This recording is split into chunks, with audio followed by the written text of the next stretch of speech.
Les uns comme les autres, nous sommes tous blessés. Et il n'y a pas l'un d'entre nous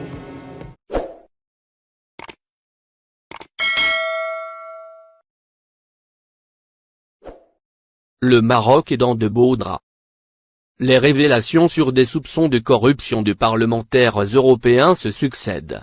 Avec le Qatar, le royaume chérifien est cité dans plusieurs affaires de corruption en relation avec des parlementaires européens. En effet, le royaume est au centre d'une nouvelle affaire. Ainsi, le Maroc et le Qatar sont soupçonnés d'avoir soudoyé des membres du Parlement européen pour influencer des décisions.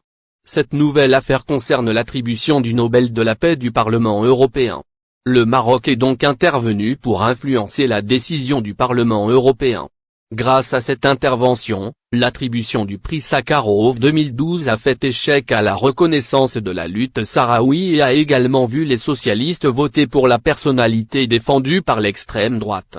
Selon les médias européens, la militante sahraoui contre l'occupation marocaine Sultana Keya était bien partie pour gagner le prix Sakharov en 2021. Elle était en concurrence avec la Bolivienne Janine Áñez, proposée par les partis d'extrême droite.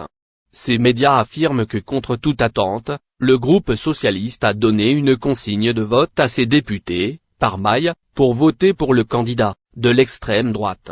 L'attribution de ce prix à la Bolivienne et les révélations sur ses soupçons ont fait réagir la militante sahraoui Sultana Keya, hospitalisée en Espagne depuis 4 mois. En fait, en tant que défenseur des droits humains au Sahara occidental, nous avons perdu espoir il y a des années dans les institutions européennes, le Parlement, la Commission européenne et le reste des institutions, a-t-elle déclaré.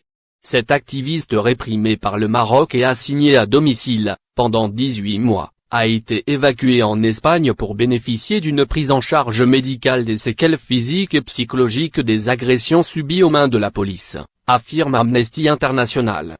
Sultana Keya témoigne également, nous estimons que le Maroc a une grande capacité pour influencer les décisions en relation avec la question du Sahara occidental. Il faut rappeler que le Parlement européen est secoué, depuis plusieurs jours, par un scandale de corruption. Des eurodéputés sont soupçonnés d'être soudoyés, à coups de centaines de millions d'euros, par le Qatar et le